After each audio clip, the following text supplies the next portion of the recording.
جس کی لاٹھی اسی کی بھینس ہے، آج بھی وہی قانون۔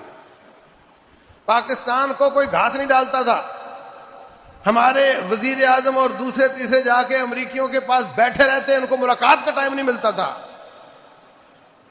4 دن جھلکی دکھائی ہے، انڈیا کی پٹائی کی ہے، ہر طرف سے سلوٹ ہو رہے ہیں، ہر طرف سے اعزاز مل رہے ہیں، دعوتیں آ رہی ہیں۔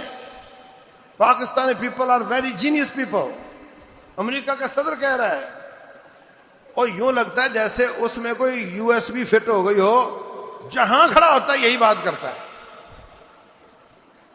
کوئی بلائے نہ بلائے، موضوع کوئی بھی ہو، کسی ملک میں کیا ہو، یہ بات کر دیتا۔ وہ 12 دفعہ بات کر چکا ہے کہ میں نے ان کی جنگ رکوائی، بڑی خطرناک جنگ ہو رہی تھی، اور اب میں کشمیر کا مسئلہ بھی حل کروں گا۔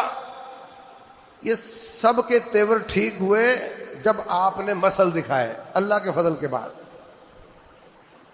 طاقت ہے تو سب سلوٹ کرتے، تھانے دار اسی پارٹی کی کو فیور دیتا ہے جو جیتنے والی ہوتی ہے، ہارنے والی کے ساتھ کوئی نہیں ہوتا۔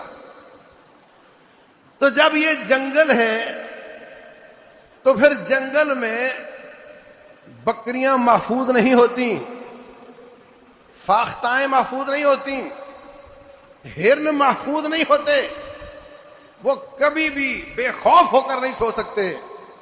جنگل میں رہنے کا طریقہ یہ ہے کہ اگر بے خوف رہنا ہے تو شیر بن کر جیا جائے۔ شیر کو کوئی خوف نہیں ہوتا کہ میں سو رہا ہوں گا تو کوئی مجھے آ کر کھا جائے گا۔ اس جنگل میں رہنے کے لیے ایک ہی طریقہ ہے کہ شیر بن کر رہا جائے۔